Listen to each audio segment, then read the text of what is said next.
Hey, what's up guys? It's Church743, also known as People Dud, here to give you guys a guide on the Lizardman Shamans. I will be focusing on the shamans located in the temple under mulch, just because I prefer them. They're just, to me, it's easier as someone who's getting into PVM and whatnot. So why don't we go ahead and start off with the requirements. For the I guess I would say according to the wiki, it recommends you to have at least 20 defense, which I guess that's just in case you take damage. It recommends 80 plus range and 80 plus attack and strength if you're using melee, but I'm showing you how to do it with range. And of course 43 prayers, so you can use prayers. I'm doing this with 83 range and 70 prayer. I guess 80 defense if that matters to you. And for the equipment, I'll go ahead and show you what I've concluded is like the best I could afford. Obviously, you need the Shazen helm 5, the plate body, the greaves, the boots, and the gloves. You get those for getting 100%. You can get those while getting 100% Shazen favor. I know I'm pronouncing just terribly, but you know. And I'm not on a Slayer task, so I'm keeping the helmet on. But once you get the hard diaries done for the Corinne and Kebos, which they're not terribly hard requirements, once you get those done, you can talk to. There's someone you can talk to, I don't remember, and he will let you use your Slayer helmet as a Shazen Helm 5. Because the whole purpose of having this armor is because it blocks an attack that the shamans spit at you, an acid attack. So I guess besides that, then obviously we want the toxic blowpipe. I'm just using the adamant darts. We have a Radha's Blessing 3 for the prayer bonus, which we get from doing the hard diaries. A Amulet of Fury. I was using Glory beforehand, worked just fine. Obviously the Avas. And I just recently upgraded to an Archer's Ring and imbued it. It seemed to help my kills go quicker, but you know, before I had a Brimstone just because I had it in the bank, but you know, it all depends, I guess, how you want to do it. But obviously, if you can get an Archer's Ring, get an Archer's Ring. And then for the inventory, went ahead with I'm changing it up a little bit. Obviously, you can do more food instead of prayer if you want. But I have 8 prayer pots. I'm doing 2 antidotes, 2 ranging potions, and a 1-sip stamina potions. And then I'm just using monkfish. I was doing sharks before, but I realized I was just wasting money. Then you need runes for high alch. Obviously, if you have a rune pouch, you want to do that. Xeric's Talism to get there, and then a house tab to obviously emergency teleport, and when you're done, you know, tell you to your house. Again, that was 2 antidotes, 2 ranging pots, 8 prayer, and then the rest monkfish. But you can also change it up. If you do. You do 1 antidote, 1 range, and do 4 to 5 prayer, and do the rest food if you want to just see how that goes as your first trip and whatnot. And the stamina potion isn't really needed; it's more to just run energy from getting there. And the reason we bring the 1 dose is just so we have that extra inventory slot to pick up food. All right, so now I'll show you guys how to get there. So we are going over.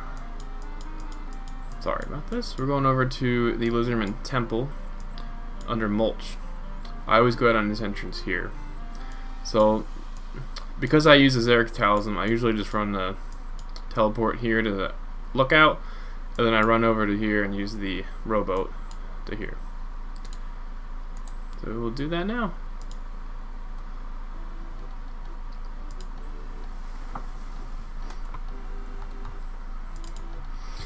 So I guess while we're running over there, I can explain to you guys the 3 to 4 attacks the shamans do. So the first attack is an acid spit that it spits out, and obviously wearing this armor that you pretty much have to have, it blocks all damage from that, so it doesn't even affect you. And then their basic attack is just a range attack, so you're going to be using Protect from range. So you want to make sure you have your quick prayer set up with Protect from range. Protect from missiles, sorry. Then their third attack is a jump attack, which if you're standing like in the middle of the little arena, they can leap up and they will. It takes about like a second, 2 seconds, and they'll land where you were standing last, which can do like 20 to 30 damage, I believe. But I'm going to show you guys the way how to avoid that completely. And their last attack is they spawn these little purple dudes that they'll do 5 to 10 damage in the AoE. Like I think it's 2 tiles from where you're standing. I'll show you guys how to avoid that in the temple. It's pretty simple. But to be honest, there's not much to the shamans themselves. Alright, so once we get here to the boat, we want to go to Mulch itself, not the Mulch Island. Okay, and then once we're here, do you see how I'm going to go ahead and pop that stamina now?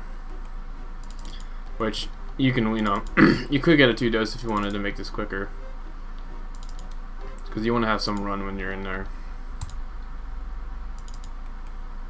I'll turn it off now and I'll go click the lizard dwelling. You probably can go in this one as well, but this is the entrance I like to go in.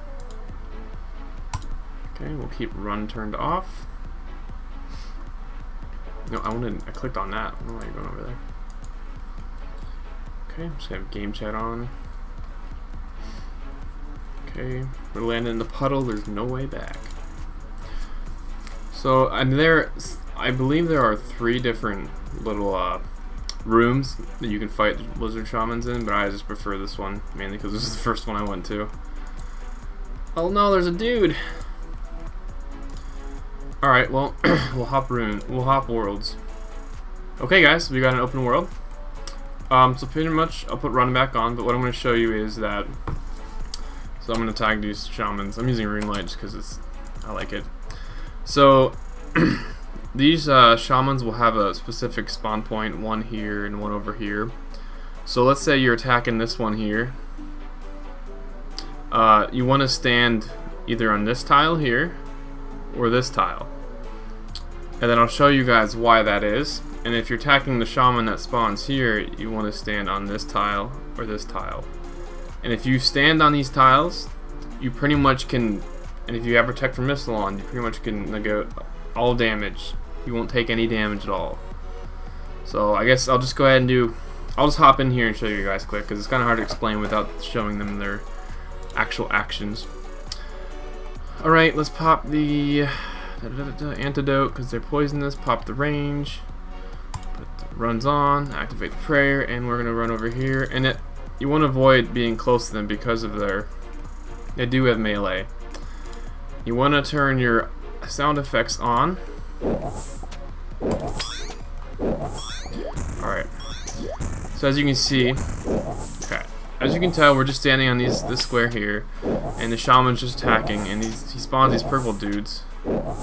And you'll hear that noise of them, that like high-pitched noise is when they're about to blow up. As soon as you hear that, you click on the other tile over there. And you'll avoid all damage. Now this shaman's in a little weird location, but usually he'd be further down here. Because the only problem with this is he's gonna probably melee me where he's at when I go over this tile.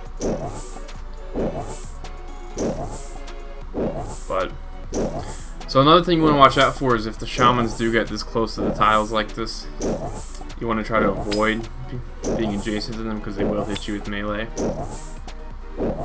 He's not going to spawn anything. So another cool thing about standing on these corners here is they won't jump. They won't do the jump thing. Okay, so this is the way it's supposed to be. This guy will spawn here, and you just stay on these 2 spots. So he spawns them, and then as soon as you hear that noise, you run away. And boom, you're fine. And you see how the shaman spawned here? One thing you want to look out for is not ending the kill on this tile, otherwise you will get meleeed. So usually when I'm close to killing him, I'll run over here. Probably... Oh, I did that too early. We'll run over here to this tile, start fighting him. As you can see, I moved too early, so I ended up taking damage there. But the only, I'd say the hard part, I guess, like I need inventory spot for these drops. And now. Another thing you can wait for is when you hear him spawn them, and you see them kind of walk toward you. Then they do like a little formation around you. When they do that, you can leave right as soon as they form that little 3x3 area around you. As soon as they do that, you can move, and you'll be all right. I'll grab that key quick before it despawns. What I'll do here is I'll show you guys a quick. I will stand here, so I'll show you guys what his jump attack looks like if he decides to do it. I guess maybe he won't do it for me. So that was the acid attack. There he jumped. Get out of the way. Perfect. So yeah. Alright, so, and now we want to move. Now this gets tricky because he spawns multiple of them. From the last kill, kinda gotta be careful. That'll happen as the shaman dies, they'll spawn him, and then a new shaman will spawn him right away. You gotta make sure you're ready for that to move. You gotta get back into these tiles, otherwise they will jump on you. Alright, so I'll just let a few kills play out here so you guys can try to kinda get a look of what it's like. I generally just stay in these tiles if I can. Seems to be the best thing to do. And like I said, if you notice you're about to kill him and you're on the adjacent tile, just try to time it right. Move over. Perfect. Those guys, now I'm gonna wait and I'm gonna move over now. I shouldn't take any damage from those guys. And if you listen carefully, you'll hear that noise, and eventually you'll just train your ear to be used to it. Oops. And move. He's gonna try to jump on me. Okay. And that's one problem though, is when you're trying to grab loot, is a lot of times they'll end up jumping on you, and it'll mess up the whole safe spot situation we've got going on here. So just be careful of that. And now, you see how he moved over, and then as soon as he landed, he kind of stopped moving. I decided to move. Now that happens sometimes. My auto-retaliate will move you in sometimes like that if you're not careful. When you're switching to the other shaman. And if you can get through this without them jumping on you, it's really smooth. Very simple. Very smooth. Because the shaman I'm attacking usually spawns next to me, it caused that one to move back a little bit. So I'm just a little worried about this next kill here. No, look at that. Didn't have to move. Perfect. Obviously, I honestly will probably start bringing less food, just so I can pick up the loot more. I guess I could drop something on. There's only 700 coins. I missed the chaos range too. Oh well. So I'll just let these few kills run out and move now. Perfect. Also, remember, if you have the blowpipe, you can spec and you'll occasionally heal. Alright, so I'm gonna move over now. Oh, okay, I'm gonna grab those. And now we want to move. You guys see that? It's very simple once you get the hang of it. Alright, I'm gonna just do a few kills, and if I get any noticeable drops, I'll be sure to point it out.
Hey guys, thanks for watching. As you can tell, to safely leave, you just pass through the mystical barrier, and they will stop attacking you.